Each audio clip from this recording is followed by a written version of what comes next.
It was the shoes that gave him away. One was a size too large, stuffed at the toe with crumpled newspaper.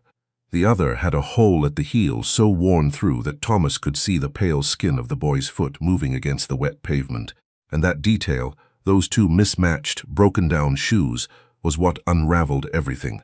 What exposed a secret that a very powerful man had spent 11 years trying to bury, and what changed the lives of everyone involved forever. Thomas Wren was 11 years old, small for his age, with dark eyes that noticed things adults had long since learned to ignore.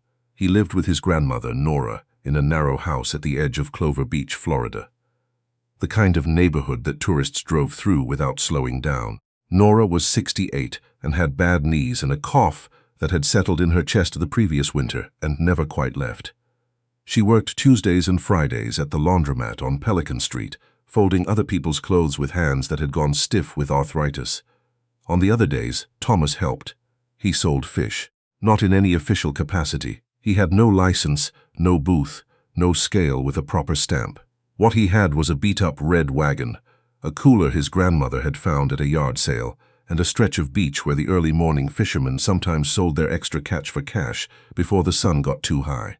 Thomas would buy 2 or 3 fish with the money Nora gave him each morning, money she had set aside from tips at the laundromat, and then wheel his wagon along the boardwalk, calling out in a voice that was louder than you'd expect from a boy his size, "Fresh catch. Snapper and mullet. Fresh catch." Most people smiled and walked past. Some stopped. Enough stopped that by the time school started at 8, Thomas usually had enough to replace what Nora had given him, plus a little.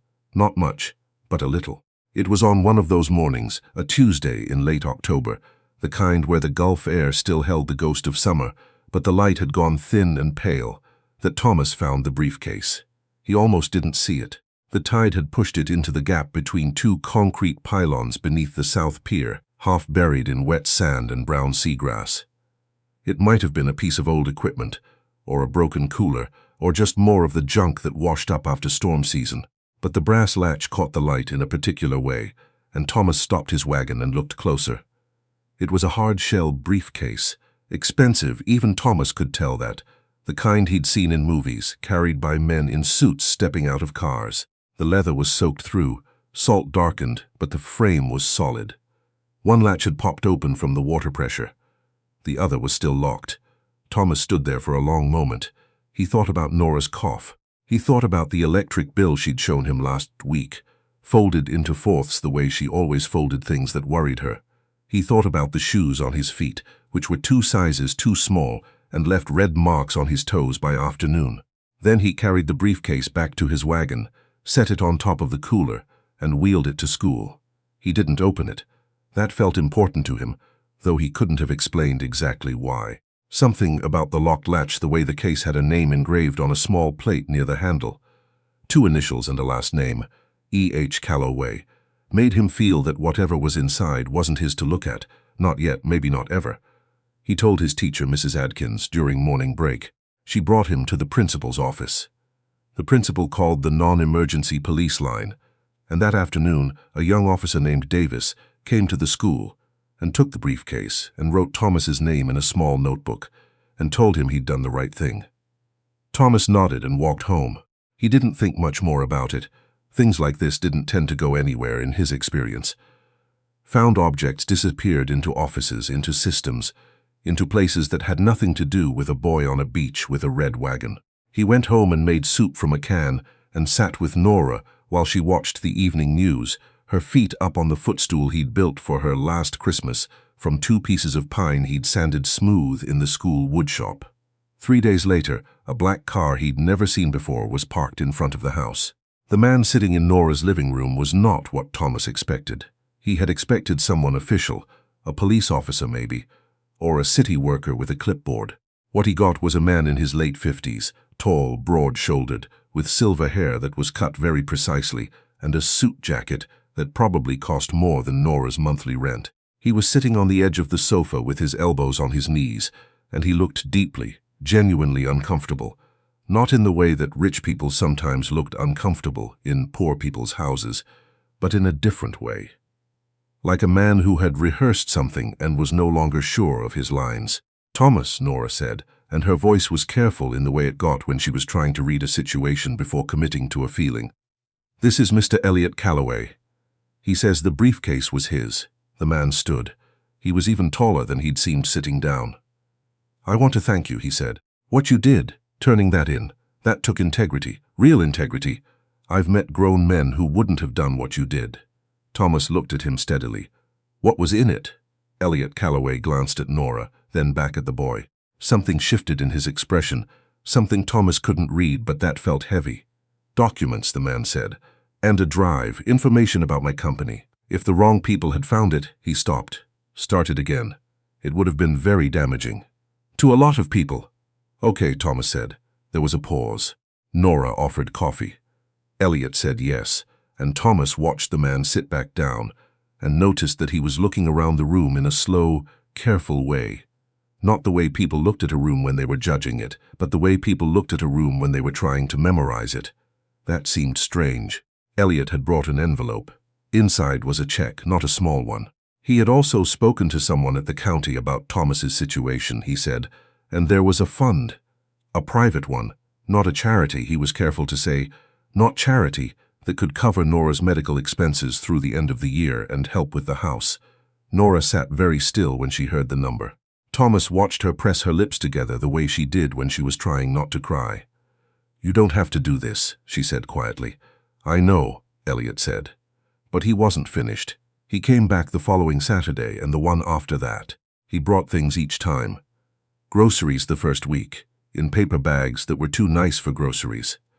A space heater the second week because he'd noticed, the first time, that the window in the back room didn't close all the way. He didn't make a production of any of it. He just showed up, stood in the kitchen while Nora made coffee, and talked about the weather, about the neighborhood, about nothing in particular. On his third visit, Thomas asked him directly, "Why do you keep coming back?" They were on the small back porch. Elliot was looking at the water. You could see a strip of the Gulf from there if you stood at the right angle. He didn't answer immediately. "My company has an office in Tampa," he said. "I've been staying nearby more often than usual." He paused, "and I find that I like this porch." Thomas looked at him. "You like the porch. I like the quiet," Elliot said. He turned and looked at the boy for a moment. "I used to know someone who lived in a neighborhood like this, a long time ago." Thomas didn't push, but he filed it away, the way the man looked at the house, the way he'd looked at the room. The careful, deliberate way. He never quite met Nora's eyes for too long, but always found Thomas's. It was Nora who found the photograph. She wasn't snooping. She was looking for her reading glasses, which she'd left somewhere in the sitting room, and she found them on the side table next to the Bible she kept there, and beneath the Bible, slipped there, she thought, by accident, though nothing about what happened afterward felt like accident, was a small photograph, wallet-sized, old. A young woman, 20 or 21, standing on a beach that looked very much like Clover Beach, holding a baby wrapped in a striped towel. Nora recognized the beach. She recognized the striped towel because she was the one who had bought it 30 years ago at a drugstore on Pelican Street. She did not recognize the young woman's face, but she recognized the shape of it, the jaw, the eyes, the particular way the woman tilted her head, as if she were listening for something just outside the frame. She sat down on the sofa and held the photograph for a long time. Thomas's mother had died when he was 4 months old. A car accident on Route 19 in the rain on a November afternoon.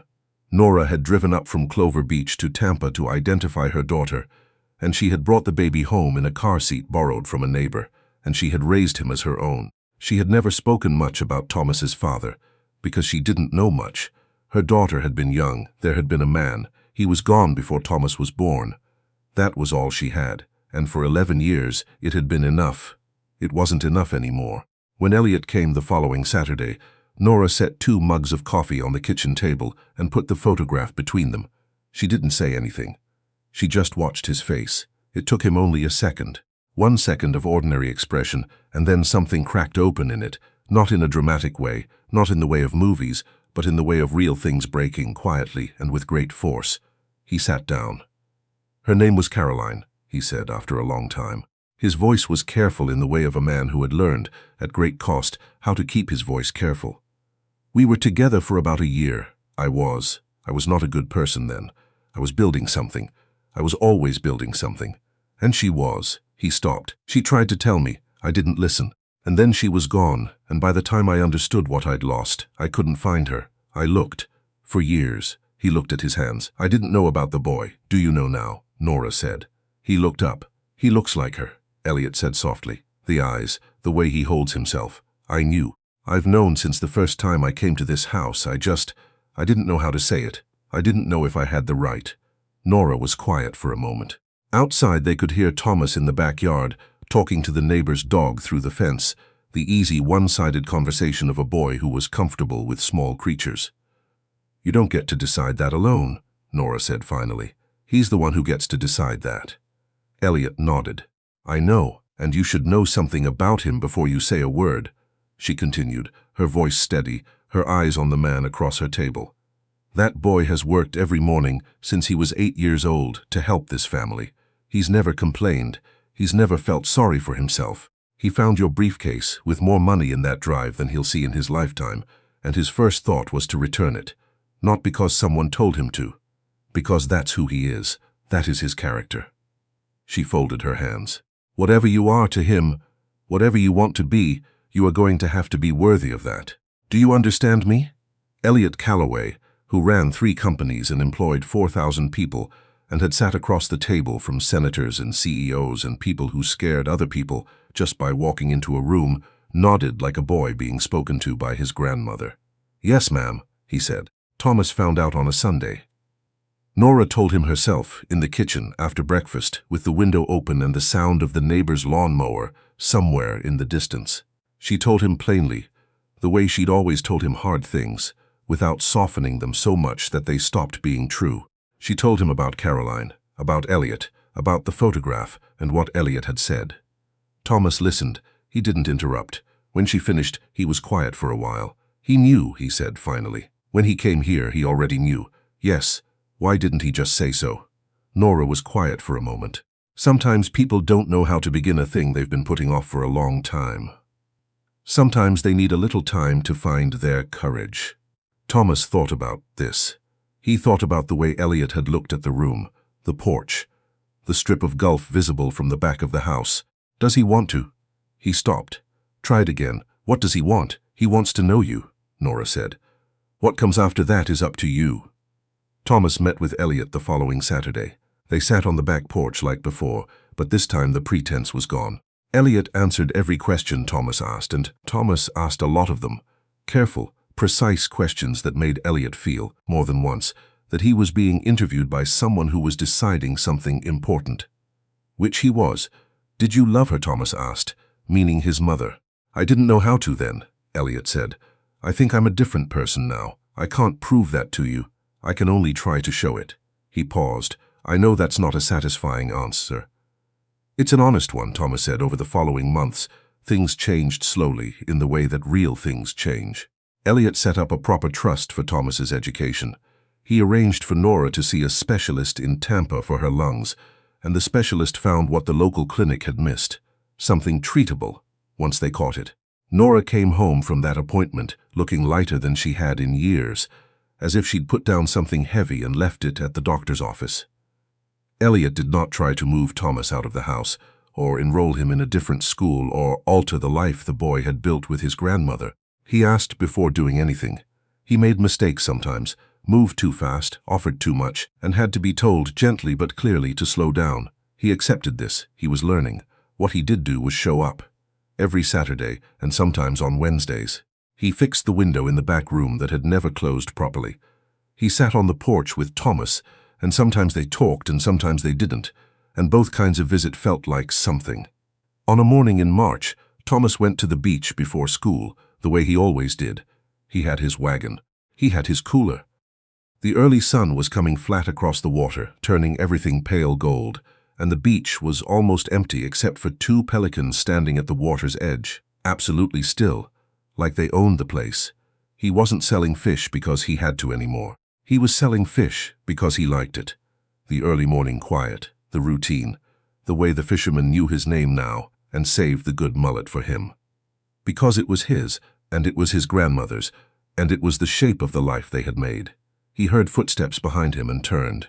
Elliot was there, in jeans and a jacket, looking uncertain in the way that had become familiar. The uncertainty not of weakness, but of a man trying very hard to do something right and not being entirely sure he was succeeding. "Thought you might want company," he said. Thomas looked at him for a moment. Then he looked at the wagon. "You can push if you want," he said. Elliot reached down and took the handle. They walked down the beach together, the boy and the man, in the pale gold light of a Tuesday morning, and the pelicans didn't move at all, and the tide came in easy and slow, and somewhere behind them, the narrow house on the edge of Clover Beach held Nora sleeping quietly. For the first time in months, her lungs clear, her window finally closed against the cold. Some secrets, when they surface, don't destroy the people they find. Some of them, the ones that have been carried long enough, and carefully enough, find exactly who they were meant for, right on time.